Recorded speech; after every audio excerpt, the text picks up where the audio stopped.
The backlash is building after former President Donald Trump's comments made during a meeting of black journalists. When we see these kinds of moments, this isn't about reaching out to black people at all, because if you look at what he did, there's nothing that you can point to in this interview where he has said something that really reached out to black people. In that interview, Mr. Trump questioned whether his presumptive opponent, Vice President Kamala Harris, is black.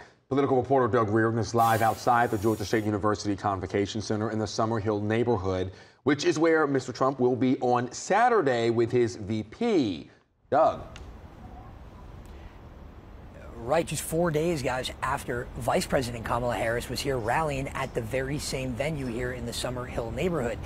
Former President Trump told a panel of journalists who are all black at the National Association of Black Journalists conference this week that he, in his words, didn't know Kamala Harris was black, and only, again in his words, turned black when she started running for the White House. In a combative interview at the nation's largest gathering of black journalists this week, Donald Trump, asked about his presumptive opponent for the White House, said this about Vice President Kamala Harris.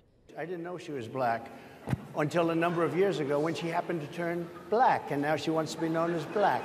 So I don't know, is she Indian or is she black? Harris, who has an Indian mother and a Jamaican father, is both black and Indian. She went to a historically black college and joined an historically black sorority. Trump's comments got immediate backlash from the White House. What he just said, what you just read out to me, is repulsive, it's insulting. To Harris herself, who said this at a rally hosted by a few black sororities. We deserve a leader who understands that our differences do not divide us. Donald Trump is really a petulant punk.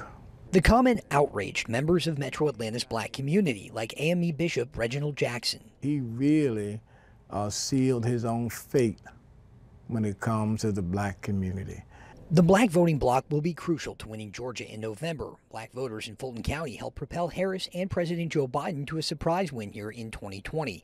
Bishop Jackson says Trump's comments have only galvanized his congregants. It makes us even more determined to support her. The former president's supporters at both the state and federal level rushing to his defense Thursday. There have been too many Republicans for years and years that have said, there's no way we can get anywhere with the black vote, so we're just not even going to try. We're not even going to engage, which is frankly insulting. So I'm very, very grateful that we have a leader at the top of our ticket who's unafraid to go anywhere and speak to anyone. So as we said, Trump and J.D. Vance, his vice presidential pick, will be here at this venue on Saturday. Harris, meantime, will be back in Georgia next Friday for a rally with her VP pick in Savannah. We don't know who that is, but she's expected to announce it sometime early next week, possibly Tuesday. In the Summerhill neighborhood, Doug Reardon, Atlanta News First.